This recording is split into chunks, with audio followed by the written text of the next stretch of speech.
The biggest threat to the world right now is the rapid obliteration of the climate and oceans. The World Cup carried an international audience from around the globe across North America. All of their combined air travel doesn't scratch the surface for one of the title sponsors, Saudi Aramco, who are responsible for 4.8% of all of global emissions in 2018, and that continues to rise. If you are worried about immigration, with thousands of people dying every day from heat waves in India and around the equator, they may be forced to move north. We are still waiting for the full release of a report which has been withheld by the government since last year. It details the extent to which the UK is going to be directly affected in the immediate future by climate change. The report says that the cascading risks of ecosystem degradation are likely to include geopolitical instability, economic security, conflict, migration, and increased interstate competition for resources. And without significant increase in UK system and supply chain resilience, it is unlikely the UK will be able to maintain food security if ecosystem collapse drives international competition for food. A 1% change in food security in a population causes 1.9% more people to be forced to migrate. And food shortages here could be affecting us within 5 years.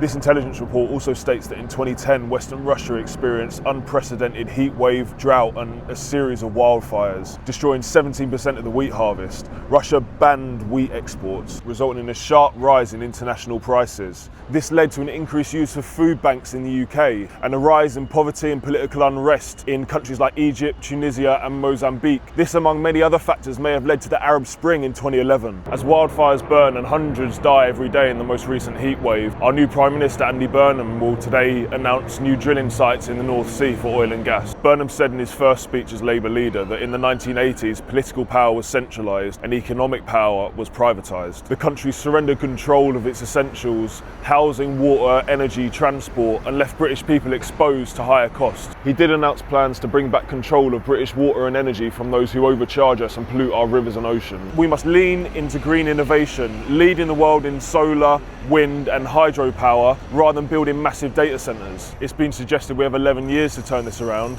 If we don't make enough progress by 2037, it's not just our lives that are affected. We are deciding how our children and grandchildren could die. Biodiversity loss is a global threat. Our water is poisoned, we're running out of food, the country is burning, and we're letting some American drill baby drill mug affect our policy on saving the world from annihilation. It would take 1.6 Earths to sustain our current levels of consumption.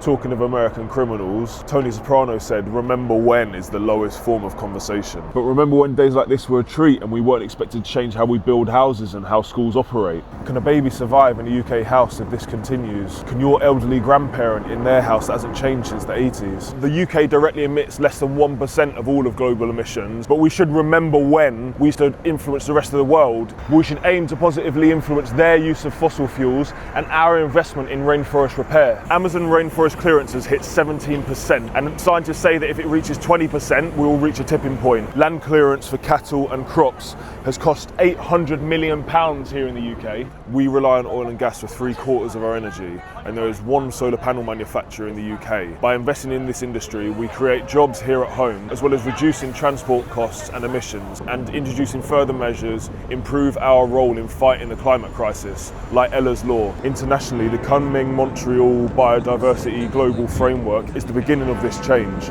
by protecting 30% of global land and oceans and restoring 30% of all nature by 2030. Politically, this requires £700 billion in investment from all the countries who agreed, and £500 billion in reduced investment in subsidies for harmful industries.